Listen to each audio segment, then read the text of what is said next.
ನಮಸ್ಕಾರ, ನೋಡ್ತಾ ಇದ್ದೀರಾ ನ್ಯೂಸ್ ಫಸ್ಟ್ ಲೈವ್. ನಾನು ರಾಹುಲ್ ದಯಾನ್. ಮೊದಲಿಗೆ ಈ ಕ್ಷಣದ ಹೆಡ್ಲೈನ್ಸ್. ಬಳ್ಳಾರಿ ಬಡಿದಾಟಕ್ಕೆ ಕಾರಣವಾಗಿದ್ದ ಬ್ಯಾನರ್ಗಳ ತೆರವು. ಗಲಾಟೆ ಬೆನ್ನಲ್ಲೇ ವಾಲ್ಮೀಕಿ ಪುತ್ಥಳಿ ಅನಾವರಣ ಮುಂದೂಡಿಕೆ. ಅನಾವರಣಕ್ಕೆ ಸಜ್ಜಾಗಿದ್ದ ವಾಲ್ಮೀಕಿ ಪುತ್ಥಳಿ ಸ್ಥಳ ಖಾಲಿ. ನನ್ನ ತಮ್ಮ ಇಲ್ಲ ಅನ್ನೋದನ್ನ ನಂಬೋಕಾಗ್ತಿಲ್ಲ. ಇಡೀ ಮನೆಗೆ ಅವನೇ ಆಸರಿಯಾಗಿದ್ದ. ಗಂಡ ತೀರಿದ ಮೇಲೆ ನನ್ನ ಮಕ್ಕಳನ್ನು ನೋಡಿಕೊಳ್ತೇನೆ ಅಂತ ಹೇಳಿದ್ದ. ಸೋದರನ ನೆನೆದು ಅಕ್ಕ ಉಮಾ ಕಣ್ಣೀರು. ಕಳೆದ 5 ವರ್ಷಗಳಿಂದ ಒಡನಾಟ. ನನ್ನ ಚುನಾವಣೆಯಲ್ಲೂ ಕೆಲಸ ಮಾಡಿದ್ದ. 3 ವರ್ಷದ ಹಿಂದೆ ಅಪ್ಪ, ಈಗ ಮನೆಗೆ ದಿಕ್ಕಾಗಿದ್ದ ಈತನೂ ತೀರಿ ಹೋಗಿದ್ದಾನೆ. ರಾಜಶೇಖರ್ ಸೋದರನಿಗೆ ಕೆಲಸ ಕೊಡಿಸ್ತೇವೆ ಅಂತ ಕಾರ್ಪೊರೇಟರ್ ಪೇರಂ ವಿವೇಕ್ ವಿಕ್ಕಿ ಭರವಸೆ. ಬ್ಯಾನರ್ ಗಲಾಟೆಯಲ್ಲಿ ಶಾಸಕ ನಾರಾ ಭರತ್ ರೆಡ್ಡಿ ವಿರುದ್ಧ ಕೇಸ್. ಮಾಜಿ ಸಚಿವ ಜನಾರ್ದನ್ ರೆಡ್ಡಿ ದೂರು ಆಧರಿಸಿ 23 ಜನರ ವಿರುದ್ಧ ಎಫ್ಐಆರ್. ಬಳ್ಳಾರಿಯ ಬ್ರೂಸ್ ಪೇಟೆ ಠಾಣೆಯಲ್ಲಿ ಪ್ರಕರಣ ದಾಖಲು. ಜನಾರ್ದನ್ ರೆಡ್ಡಿ ಆಪ್ತರಿಂದಲೂ ಪ್ರತಿದೂರು. ಸತೀಶ್ ರೆಡ್ಡಿ, ಅವಂಬಾವಿ ಲೋಕೇಶ್ ಸೇರಿ 41 ಜನರ ವಿರುದ್ಧ ಎಫ್ಐಆರ್. ಜಾತಿ ನಿಂದನೆ, ಕೊಲೆ ಯತ್ನ ಮಾಡಿದ್ದಾಗಿ ಆರೋಪ.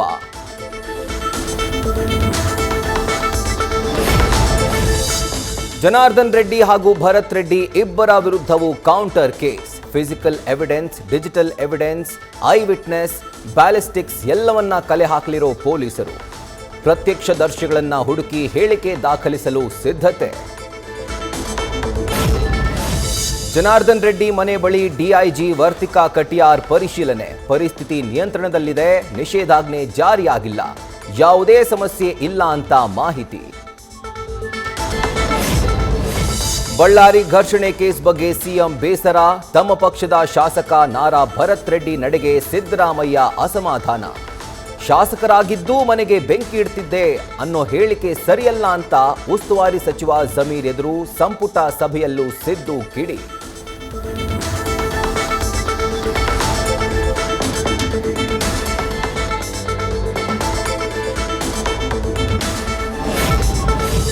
ಗಲಾಟೆಯ ಬೆನ್ನಲ್ಲೇ ಬಳ್ಳಾರಿಗೆ ಇಂದು ಉಸ್ತುವಾರಿ ಸಚಿವರ ಭೇಟಿ.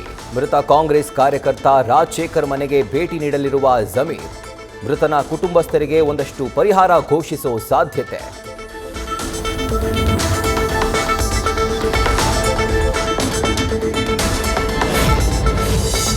ಅಂದು ಅಖಂಡ ಶ್ರೀನಿವಾಸ್ ಮೂರ್ತಿ, ಇಂದು ಗಾಲಿ ರೆಡ್ಡಿನ.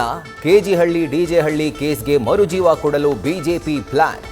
ಅಂದು ಇಂದು ಶಾಸಕರನ್ನೇ ಗುರಿಯಾಗಿಸಿ ದಾಳಿ ಎಂದು ವಾಗ್ದಾಳಿ. ದರ್ಶನ್ ಪತ್ನಿಗೆ ಅಶ್ಲೀಲ ಕಾಮೆಂಟ್ ಕೇಸ್ ತನಿಖೆಗೆ ಅಡೆತಡೆ. ಪೊಲೀಸರು ಕೇಳಿದ ಮಾಹಿತಿ ನೀಡಲು ಎಕ್ಸ್ ಹಿಂದೇಟು. ಕೋರ್ಟ್ ಮೂಲಕ ನೋಟಿಸ್ ನೀಡಲು ಪೊಲೀಸರ ತೀರ್ಮಾನ.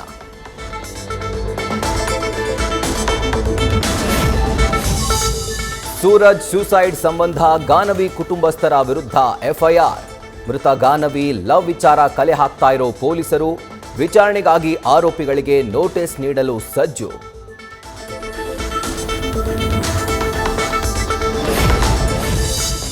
ಚಿಕ್ಕಬಳ್ಳಾಪುರದ ಹಾಲಗಾನಹಳ್ಳಿಯಲ್ಲಿ ಲೇಡಿ ಪೋಸ್ಟ್ ಮ್ಯಾನ್ ದೋಖ. ಗ್ರಾಹಕರ ಕೋಟ್ಯಾಂತರ ರೂಪಾಯಿ ಹಣ ಲಪಟಾಯಿಸಿ ರಮ್ಯಾ ಪರಾರಿ. ಊಟ ನೀರು ತ್ಯಜಿಸಿದ್ದ, ಹಣ ಕಳೆದುಕೊಂಡ ಲಕ್ಷ್ಮಮ್ಮ, ಈಗ ಸಾವು.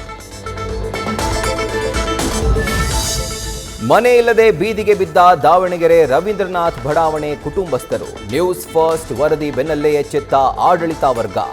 36 ಕುಟುಂಬಗಳಿಗೆ ಸಿಗ್ತಾ ಇದೆ ಸೂರು. ಸುದ್ದಿ ಬಿತ್ತರಿಸಿದ 2 ದಿನದಲ್ಲಿ ಜಾಗ ನೀಡಲು ಸಿದ್ಧತೆ. ಇದು news first impact. News first ನಿರ್ಭೀತಿಯಿಂದ ನಿಮ್ಮ ಪರವಾಗಿ.